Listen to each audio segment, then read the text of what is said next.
Hey, it's Tara with Reiki on the Run, and I'm just laughing because I just moved and I have a bunch of moving boxes back there, and you're just gonna have to look at them. I know it's so tacky. I don't have anywhere else to put them. So there's my moving boxes. Probably not that funny to you, but it was cracking me up. So I wanted to explain why I was laughing. Now I'm cleaning something off my screen. Okay, I'm going to get it together here. So I'm going to talk about it. I'm going to talk about loving someone you can't be with. Now, that could be any number of reasons why you can't be with someone. Maybe there was someone else. Maybe they're no longer here. Maybe they have no idea you love them. There's lots of different reasons. And it kind of stinks, everybody's advice, well-meaning folks that they are, the advice is usually to move on to something else, something that's tangible and real in your life. And I'm just not in agreement with that. I think that love is always tangible and real. And just because someone is not in your life anymore doesn't mean that love doesn't exist. You don't get to choose who you love. So today I want to talk about that, about loving someone that you can't be with and when it's okay to do that. And so I have 5 reasons. I have my little list down here, so if I'm looking down here, it's because I don't want to miss what's on my list. So I'll start with number 1. Again, these are 5 ways to know if you are ready to love someone that you can't be with. And number 1 is do it from afar. You cannot be crazy and profess your love every other minute to this person if there's a reason that you need to be separated.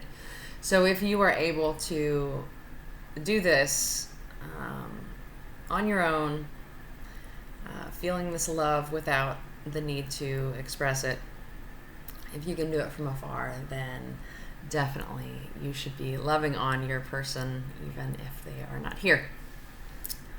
Number 2, it's okay to think about your person and think about love and all the amazing things that come with it, only if you maintain that high loving vibe. Now, if you're imagining having a conversation with this person and all of a sudden things get funky and you're telling them, well, you should have done this and it's time to get out of that little visualization, only imagining loving things. And that's hard to do. It's hard to do because when you don't have your person,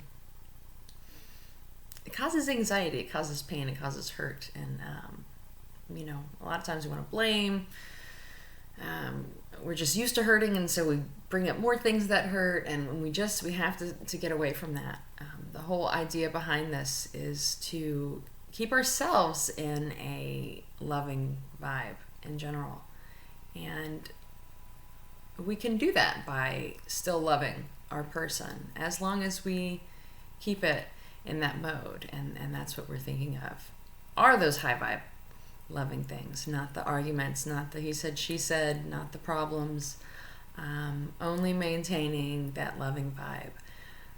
If this is your best friend, which, it probably is. If this is someone that you love, it's probably in your mind.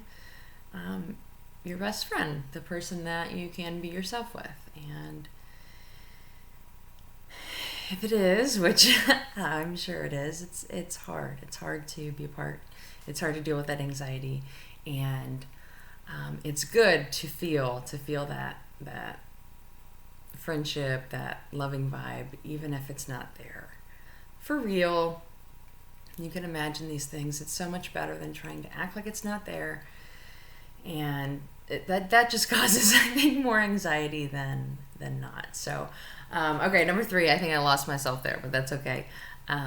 Take the time to do it and not obsess every day. So you want to take time and just sit in that feeling of love for that person. And however much time you can. If you can do it for 5 minutes before you stray off into a fight or sadness or anything that pulls you out of that love, take the time and sit down, lay down, whatever, do it. Feel into that love, into that feeling, and just really marinate in it and send out as much love to that person as you can. Feel it inside you. And if those thoughts try to come up throughout the day, a lot of times we can easily obsess about people that we love and miss. And if they come up in our thoughts a lot, just say, I'm going to love on you later. And just keep blocking that thought. I will get, tell the thought, I'll get to you later. And get to it later. Don't let it consume your day.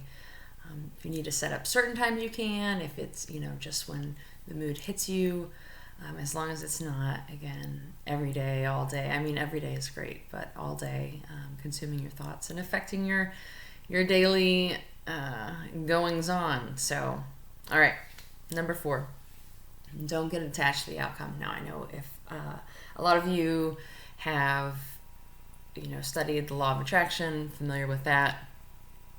You know that if you live in the end result, you can, sway things your way.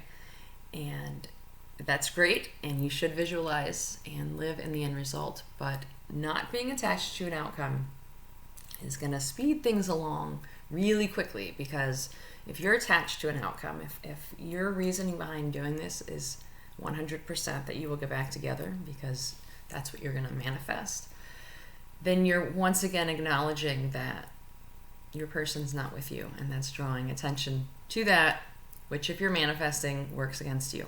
So do not be attached to an outcome. You have to be completely fine with whatever happens, or it's kind of pointless. So don't get attached to an outcome. Just love your person because you want to love them, because it feels good to love, because they're your best friend, because they're your love. And because that feels good, and that's okay. And that's what we want. We want to feel good. We don't want to be in the fetal, sad, I'm not thinking of you. Oh, I hate you for leaving me. No, you can find that love, feel that love, be that love. Until it stops feeling like love, and then stop it. Okay, and the last one. Don't tell anyone. Do not tell your crazy friends that think you should never even think about this person again. People do mean well. They don't want you to be hurt. And aside from that, I mean, this whole idea sounds pretty crazy, and if they aren't just your well-meaning friends, they might commit you. So, it does sound kind of crazy to be loving someone that doesn't seem to love you back, or that is not in your life. But if you're still watching this, you and I know that you cannot choose who you love, and it's not going to go away. It's the only thing in life that's real, and there's no sense in trying to stuff it. So nurture it, let the love up, keep it around you though. No need to drive by anybody's house spreading the love. Don't do that. That's a little stalkerish. Don't do that. Okay. I hope this has helped you. I hope that made sense. I think I got lost once or twice in there, but I think you get it. Again, it's hard when we love someone we can't have, and it stinks, but I think that when we love anything, we should focus on it. We should focus on that love. If there's something in your life that causes you to feel love, then you should focus on that. You should absolutely focus on that. And if that's someone that's not in your life anymore, but you still can manage to feel that love for them, marinate in it. Roll around in it. The more you feel love, the more you will be love. And the more love you will have in your life, because you attract what you emit. And if you're emitting love, you're going to attract love. And if you're emitting love so much, you won't even care if you attract love. You won't care if it's that person, or if it's a person that's even a better match. But either way, you'll be emitting that love. You'll be feeling that love, and that's the key. So, if anybody hasn't told you today, I love you. I love you so much. I feel like you're all a part of me, and we are going to get through this shit together. All right. Peace.